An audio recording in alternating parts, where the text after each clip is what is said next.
올리면 골짜기로 따라오겠지 이렇게 생각했거든요. 지금은 골짜기를 메꿔놔야 돼요. 자, 미리 말씀드린 전 정치색이 없습니다. 정치색이 없습니다. 근데 야, 일반적으로 저는 예전에 김대중 노무현 대통령님 시절에도 학원강사를 하고 있었잖아요. 일반적으로 진보 정권이 있으면은 못하는 과목이 있으면 안 돼요.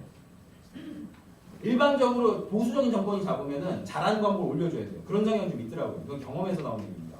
그러니까 지금은 뭐냐, 사회 영역이든 과학 영역이든 애들이 놓치는 부분이 있으면 안 돼요. 왜? 지금 중3 애들조차도 올라가가지고 엄마 나 무슨 대학 갈게 이걸 몰라요. 그러니까 이게 왜 그러냐면 우리 애가 어렸을 때, 그래서 어렸을 때 비전 잡는 게 중요하긴 해요. 어렸을 때 이미 꿈이 딱 정해져 있어. 그러면은 딱 이거 오늘 할 얘기를 갖다가 다 마무리를 해볼까요? 자, 어떻게 애들 꿈을 정하면 되냐? 30살 때 애가 뭐 먹고 살지 정하세요. 그러면 그거에 대해서 가장 잘 나갈 대학이 어딘지 정하시고, 그럼 그 대학을 가야겠네요. 그럼 그 대학 가려면 선택 과목을 다 정하시면 되잖아요. 그거 공부시키면 끝입니다. 이거 왜 안 될까요? 이게 안 되죠. 예, 교육심리학 논문가 저는 국회도서관에 들어가서 교육심리학 석사 논문 꼭 하나씩 보거든요.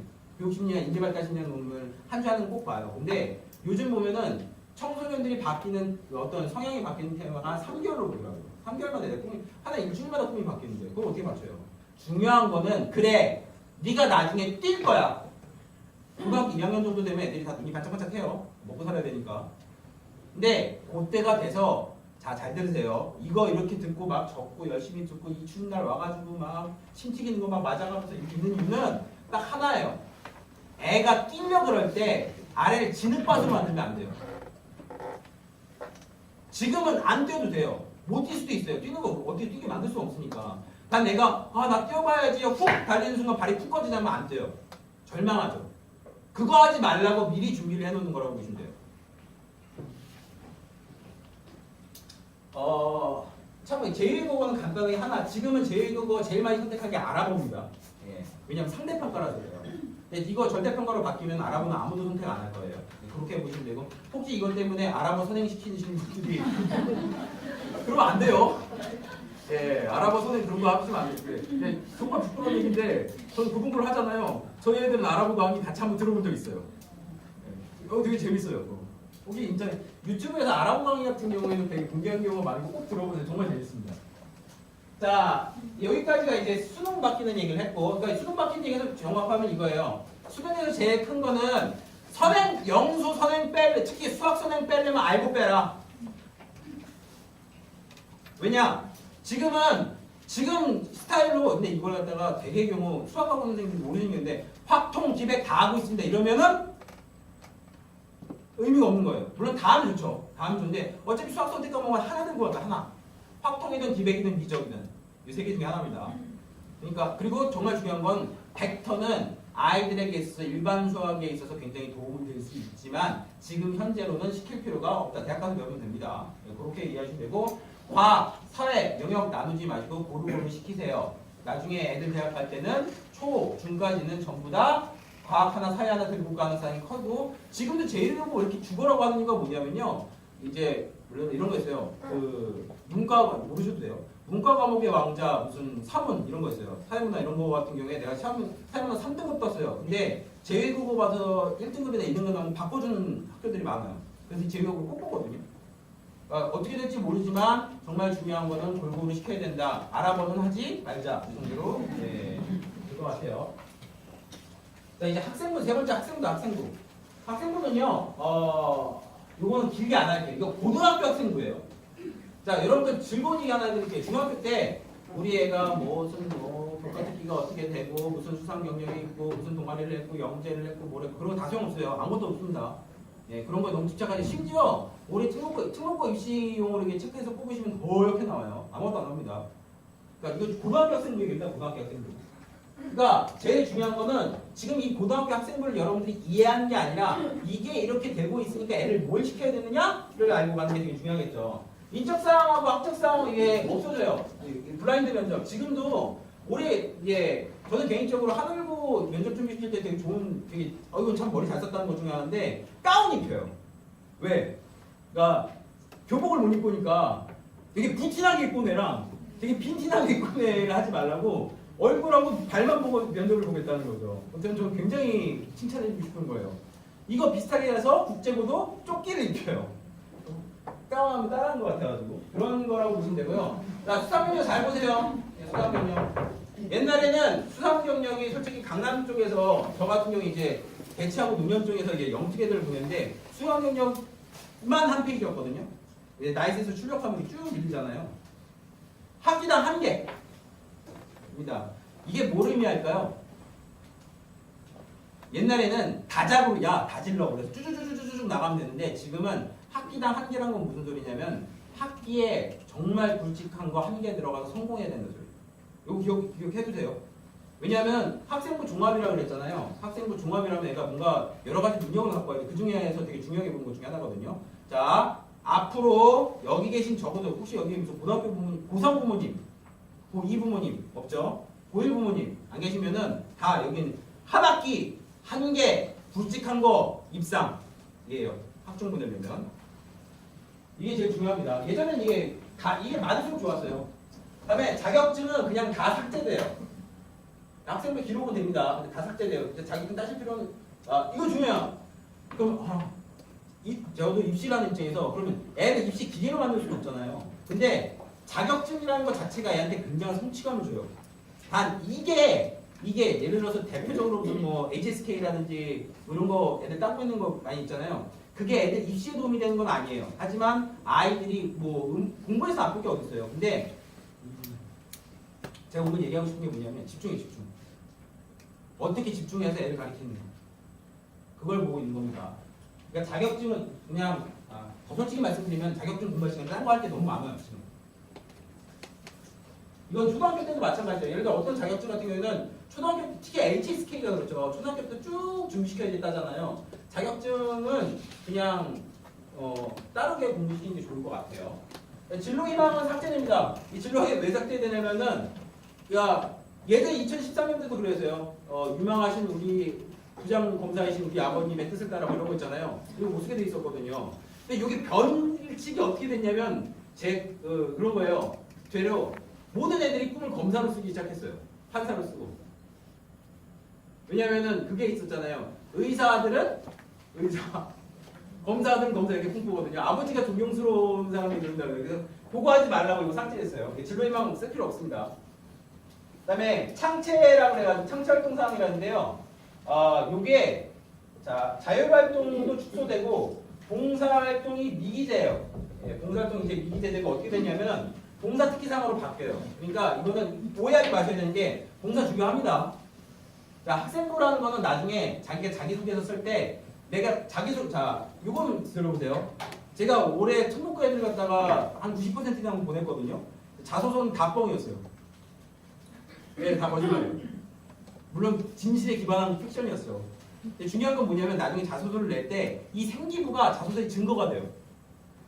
하다못해 내가 예를 들어 이런 거죠. 내가 인천시 과학제전 이거 하거든요. 가을마다 하잖아요. 그럼 걔가 거기 가서 책상을 나르다 왔더라도 나중에 인천시 과학제전에 참가하여 제가 갖고 있는 지식의 역량과 그리고 많은 친구들과 교류를 나누면 제가 되는 정신분야 이렇게 쓸 수가 있는 거예요. 왜냐하면 이건 뭐라고 딱 봤는데 인천과학제전 봉사 써 있는 거예요. 오, 이게 있는 거지. 예. 아니 진짜요, 진짜. 이거 입시 사정이 이래요. 예. 그러니까 봉사는 안 중요하다는 게 아니고 위치가 바뀐다는 소리하고 봉사 시키셔야 돼요. 추천하고 싶은 봉사다. 이거죠. 추천하고 싶은 봉사는 병원, 그다음에 요양원 이런 거 만약에 정기적으로 가실 수 있는 데면 애 데리고 가서 하세요. 되게 좋습니다. 왜냐면 약자, 의료 이런 거는 솔직히 어디다 갖다 붙여도 돼요. 그리고 여기가 다문화까지 받아. 오. 네. 그러니까 제일 최고의 병원은 외국인들이 오는 병원에서 봉사하는 거죠. 참 슬퍼요. 이런 얘기하면서 정말 마음 아파요. 네, 저는 솔직히 얘기하면은 우리나라 사교육이 우리나라 교육 자체가 뭔가 잘못됐다고 생각을 해요. 근데 어쩔 수가 없어요. 봉사시키시려면은 병원, 근데 외국인 많이 오는 병원 이런 거 되게 보시기 좋아요. 나중에 이거 나중에 언제 덕분이냐면 고3 때 덕봐요. 우리 애가 갖다가 나도 가기 싫어요. 그리고 부모님이 같이 가주는 게 좋아요. 손붙잡고 가가지고. 근데 되게 병원 봉사 가시는 분들은 사명 때문에 가거든요. 난 큰 덕봐요. 진짜 학교에서 시키는 봉사가 아니라 내가 봉사하는 거잖아요. 자, 여기 멋진 거 하나 썼죠. 동아리 활동 학년당 한 개 대학. 이게 왜 그랬냐면은 이게 뭔 얘기냐? 자, 이게 2건이에요. 나중에 애들 이제 동아리 제가 그랬잖아요. 그 자소서가 증거가 생기고가 된다고. 근데 애들을 어떻게 쓰냐면 토목과 같은 데 가면 저도 이번에 솔직히 말씀드리면은 고교 입시 일반고 입시의 기준을 이걸로 잡긴 했어요. 근데 이게 왜 그러냐?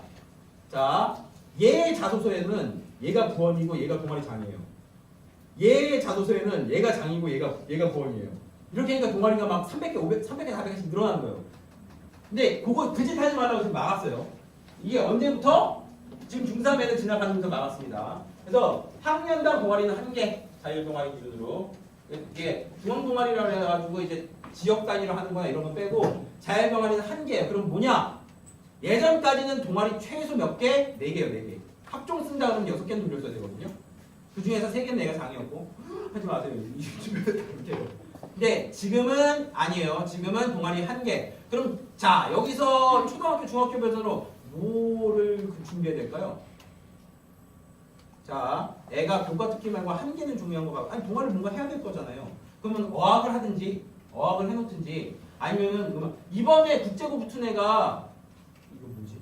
트럼펫이었나? 트럼펫 아니었고 트럼펫보다 뭔가 큰 버전의 이거였어요. 그거 관악기 해가지고 그거 자소서 썼어요. 예. 그러니까 애들 악기라든지 뭔가 봉사할 근데 참 미안한 얘기인데 이것도 모아고 되고 돼서 어디 가서 봉사하고 나눌 수 있는 쪽으로. 예를 들어서 우리 애는 너무 영특해서 레고 블록을 잘 만들어요. 이런 거는 좀 그래요. 그렇다고 애들 레고 뺏고 그런 거 안 됩니다. 그렇게 하자는 게 아니에요. 그다음에 여기 되게 중요한 게 있는데요. 소논문 기재 금지인데요. 이미 서울 애들은 학종을 소논문으로 다 갔어요. 다 갔습니다. 그거 다 가고 난 다음에 이거 나온 거예요. 소논문 솔직히 말씀드리면은 중학교 2학년 때부터 준비를 해요. 그래가지고 중3의 1차 그것도 대학원 나오신 분들은 알겠지만 학차로 잡아가지고 중3의 1학차 고1의 2학차 고2 때 3학차 그래가지고 그거 나중에 교수님이 봐줘요. 한 편당 1,400씩 주고 하면서 그렇게 다 갔어요. 학종으로. 예. 제가 오늘 얘기할 중에서 되게 불편한 얘기들이 많거든요. 자, 국립대는 되게 좋은 게 있어요. 2020년 여러분, 국립대는 인천 산다는 이유만으로도 뽑아줘요. 우와, 좋지 않아요? 국립대는 저기 강원도 산다는 이유만으로 뽑아줘요. 들어가기도 쉬워요.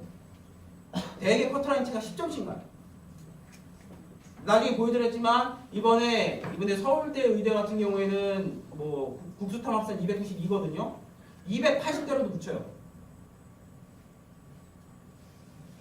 아, 이거 진짜 들으면서 와, 인천에 예를 들어 인천에 지균, 이건 지균이라고 그러는데 지역균형전에 그러는데 인천에 지균이 있어. 와, 우리는 참 이러면 진짜 근데 나도 지균을 타야지. 이러는데 잘 들으세요. 오죽하면 지균이겠습니까? 그거 가지고 서울에서 시비 건다는 얘기 들어보셨어요? 안 걸어요. 왜냐하면 그 지균 빼는 거 나머지는 다 서울에서 갖고 거거든요. 오죽하면은 국립대에서 지역에 한다는 이유만으로 역차별로 애를 뽑아요. 그렇게 해도 차별이 나요. 이게 그거예요. 지금 솔직히 얘기해서 소논문 주변에서 소논문을 갖다가 쓰는 애를 보신 분. 어디에서는 여기서 전철로 20점 과정에서는 이걸로 대학을 갔다니까요 이미. 다행히 그 역차별, 그 차별 때문에 소논문을 그냥 폐지시키는 거예요. 이게 원래는 ENR이라고 해가지고 되게 핫했던 거거든요. 근데 이제 학종에서 소논문은 안 써도 된다. 그게 이거는 뭐냐면요. 예전에 그런 것도 있어요. 학종 보내려면은 이런 것도 있어요. 학종을 보는 애들이 만약에 정식 프레임이 없으면은 물리화학, 생물, 지과 중에 하나는 거의 대학교 수준으로 잘했었어요. 그래 논문을 쓰니까. 예를 들어서 사회과학 쪽 논문을 쓰려면은 통계학에는 애가 SPSS나 이런 걸 돌릴 줄 알아서 자기 통계를 낼 수 있어야 되거든요. 근데 지금은 그런 게 없습니다. 그런 것까지 할 필요가 없어졌다는데 이거는 자 여기까지는 팩트고 이건 제 의견인데 이거 뭔가 다른 형태로 나와요. 예. 그리고 교과 세트는 현행 유지한다는데 이거가 지금 빨갛죠. 그래가지고 혹시 뉴스에서 세트 거리는 거 교육뉴스 보신 분들 이것 때문에 그래요. 다 집었는데 이거 하나 따라 나와요. 그래서 이게 뭐냐면은 이게 선생님 복지조항이라고 그러거든요. 그 교육소통위원회에서 선생님 파워를 빌려주는 이거 선생님이 쓰시는 겁니다. 세트. 그러니까 무슨 뜻이냐? 지금부터 뭐 초등학교부터 대학, 그러니까 중학교 때 상관없겠죠. 고등학교 들어가면 선생님하고 싸우면